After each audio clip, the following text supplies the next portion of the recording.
ಇಲ್ಲಿ ಆಪರೇಷನ್ ಹಸ್ತ ಫೇಲ್ ಆಯ್ತಾ? ಡಿಕೆಶಿ ಆಪರೇಷನ್ಗೆ ಕೈ ಕೊಟ್ಟ ಸಿಎಸ್ ಪುಟ್ಟರಾಜು ಬದಲು ಕೆಸಿ ನಾರಾಯಣ ಗೌಡಗೆ ಟಿಕೆಟ್ ಆಫರ್ ಅನ್ನ ಮಾಡಿದಾರ ಡಿಕೆಶಿ ಅವರು? ಸದ್ಯಕ್ಕೆ ಇರುವಂತಹ ಪ್ರಶ್ನೆ. ಯಾಕಂದ್ರೆ ಈ ಹಿಂದಿನಿಂದಲೂ ಡಿಕೆಶಿ ಅವರು ಸಿಎಸ್ ಪುಟ್ಟರಾಜುಗೆ ಗಾಳವನ್ನ ಹಾಕಿದ್ರು. ಇದು ದೊಡ್ಡ ಮಟ್ಟದಲ್ಲಿ ಸದ್ದು ಮಾಡಿತ್ತು. ಸಿಎಸ್ ಪುಟ್ಟರಾಜು ಅವರು ಕಾಂಗ್ರೆಸ್ಗೆ ಸೇರ್ಪಡೆ ಬಂದೇ ಬಿಡ್ತಾರೆ ಅನ್ನುವಂತಹ ನಿಟ್ಟಿನಲ್ಲಿ ಊಹಾಪೋಹಗಳು ಕೂಡ ಹರಿದಾಡ್ತಾ ಇತ್ತು. ಈ ಮೂಲಕ ಜೆಡಿಎಸ್ಗೆ ತಕ್ಕ ಪಾಠವನ್ನ ಕೂಡ ಕಲಿಸಬಹುದು ಅಂತ ಡಿಕೆಶಿ ಅವರು ಒಂದಷ್ಟು ಸ್ಟ್ರಾಟಜಿಗಳನ್ನ ಹಾಕೊಂಡಿದ್ರು. ಅಂದ್ರೆ ಒಂದಷ್ಟು ರೂಪುರೇಷೆಗಳನ್ನ ಹಾಕೊಂಡಿದ್ರು. ಜೆಡಿಎಸ್ ಅನ್ನ ತೊರೆದು ಬಿಜೆಪಿ ಸೇರಿ ಮಂತ್ರಿಯಾಗಿದ್ರು ನಾರಾಯಣಗೌಡ. ಮಂತ್ರಿ ಆದ್ರೆ ಜೆಡಿಎಸ್ ಪರ ಕೆಲಸ ಮಾಡೋದಕ್ಕೆ ನಾರಾಯಣಗೌಡರು ನಕಾರ ಮಾಡ್ತಾರೆ ಅನ್ನುವಂಥದ್ದು ಮತ್ತೊಂದ್ ಕಡೆ. ಇದೇ ಕಾರಣಕ್ಕೆ ನಾರಾಯಣಗೌಡಗೆ ಟಿಕೆಟ್ ಅನ್ನ ನೀಡೋದಕ್ಕೆ ಡಿಕೆಶಿ ತೀರ್ಮಾನ ಮಾಡಿದ್ದಾರಾ ಅನ್ನುವಂತಹ ಪ್ರಶ್ನೆ ಇದೀಗ ಸದ್ಯಕ್ಕೆ ಹುಟ್ಕೊಂಡಿದೆ. ಸಿಎಸ್ ಪುಟ್ಟರಾಜು ಅವರು ಈಗ ಯು ಟರ್ನ್ ಹೊಡೆದಿರುವಂತದ್ದು. ಈಗ ಯಾವಾಗ ಬಿಜೆಪಿ ಜೆಡಿಎಸ್ ಮೈತ್ರಿ ಆಗುತ್ತೆ ಅನ್ನುವಂತಹ ವಿಚಾರ ಗೊತ್ತಾಯ್ತೋ ಆಗ ಈಗ ಸಿಎಸ್ ಪುಟ್ಟರಾಜು ಅವರು ಯು ಟರ್ನ್ ಹೊಡೆದಿದ್ದಾರೆ.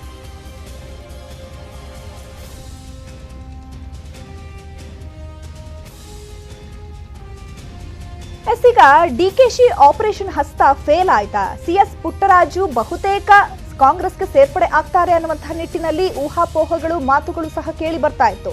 ಈಗ ಯಾವಾಗ ಬಿಜೆಪಿ ಹಾಗೆ ಜೆಡಿಎಸ್ ಮೈತ್ರಿ ಆಗುತ್ತೆ ಅನ್ನುವಂತಹ ವಿಚಾರ ಗೊತ್ತಾಯ್ತೋ ಸೊ ಈಗ ಸಿಎಸ್ ಪುಟ್ಟರಾಜು ಅವರು ಯು ಟರ್ನ್ ಹೊಡೆದಿದ್ದಾರೆ. ಈಗ ಅವರಿಗೆ ಟಿಕೆಟ್ ಕೊಡಬೇಕು ಅನ್ನುವಂತಿತ್ತು. ಬಟ್ ಈಗ ಕೆಸಿ ನಾರಾಯಣಗೌಡಗೆ ಟಿಕೆಟ್ ಕೊಡಬೇಕು ಅಂತ ಹೇಳಲಾಗ್ತಾ ಇದೆ.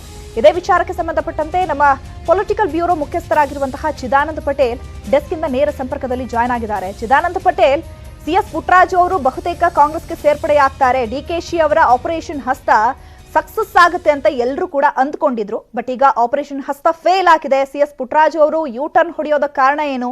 ಸದ್ಯಕ್ಕೀಗ ಯಾರಿಗೆ ಟಿಕೆಟ್ ಕೊಡಬೇಕು ಅನ್ನುವಂತಹ ನಿಟ್ಟಿನಲ್ಲಿ ಚರ್ಚೆಗಳು ಆಗ್ತಾ ಇದೆ. ಡಿಕೆಶಿ ಅವರ ರೂಪುರೇಷೆ ಹೇಗಿದೆ? ಚೈತ್ರ, ಮಂಡ್ಯ ಜಿಲ್ಲೆಯ ಜೆಡಿಎಸ್ನ ನಾಯಕರು ಹಾಗೂ ಮಾಜಿ ಸಚಿವರು ಆಗಿದ್ದಂಥ ಸಿಎಸ್ ಪುಟ್ಟರಾಜುರವ್ರನ್ನ ಕಾಂಗ್ರೆಸ್ಗೆ ಸೆಳೆಯುವ ಸಂಬಂಧಪಟ್ಟಾಗೆ ಅನೇಕ ಬಾರಿ ಡಿ ಕೆ ಶಿವಕುಮಾರ್ ಹಾಗೂ ಮಂಡ್ಯದ ಕಾಂಗ್ರೆಸ್ನ ನಾಯಕರುಗಳು ಮಾತುಕತೆ ನಡೆಸಿದರು. ಆರಂಭದಲ್ಲಿ ಕಾಂಗ್ರೆಸ್ ಬರಲಿಕ್ಕೆ ಗ್ರೀನ್ ಸಿಗ್ನಲ್ ಕೊಟ್ಟಂಥ ಸಿಎಸ್ ಪುಟ್ಟರಾಜರು ಇದೀಗ ಯು ಟರ್ನ್ ಹೊಡೆದಿರುವಂಥದ್ದು.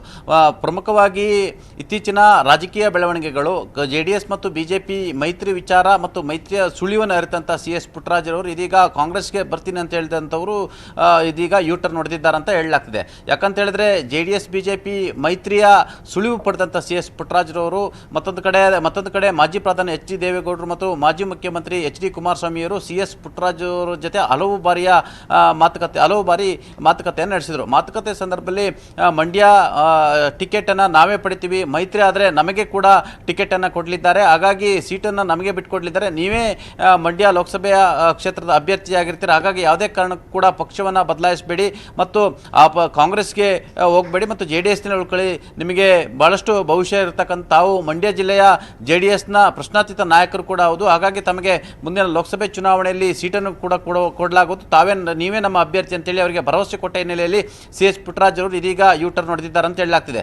ಇದರ ಬೆನ್ನಲ್ಲೇ ಎಲ್ಲ ಒಂದು ಕಡೆ ಜೆಡಿಎಸ್ನ ತೊರೆದು ಬಿಜೆಪಿಗೆ ಬಂದು ಬಿಜೆಪಿಯಲ್ಲಿ ಸಚಿವರು ಆದಂಥ ಕೆಸಿ ನಾರಾಯಣಗೌಡರವ್ರನ್ನ ಸೆಳೆಯಲಿಕ್ಕೆ ಈಗಾಗಲೇ ಡಿ ಕೆ ಶಿವಕುಮಾರ್ ತೀರ್ಮಾನ ಮಾಡಿರುವಂಥದ್ದು. ಕಳೆದ ವಿಧಾನಸಭೆ ಚುನಾವಣೆಯಲ್ಲಿ ಕೆಸಿ ನಾರಾಯಣಗೌಡರವರು ಕಾಂಗ್ರೆಸ್ಗೆ ಬರಬೇಕಾಗಿತ್ತು, ಆದರೆ ಕೊನೆಯ ಗಳಿಗೆಯಲ್ಲಿ ನಡೆದಂಥ ಬೆಳವಣಿಗೆಯಲ್ಲಿ ಅಂತಿಮವಾಗಿ ಬಿಜೆಪಿಯಲ್ಲಿ ಉಳ್ಕೊಂಡ್ರು, ಕೊನೆಗೆ ಸೋಲು ಅನುಭವಿಸುವಂಥ ಸ್ಥಿತಿ ಕೂಡ ನಿರ್ಮಾಣ ಆಯಿತು.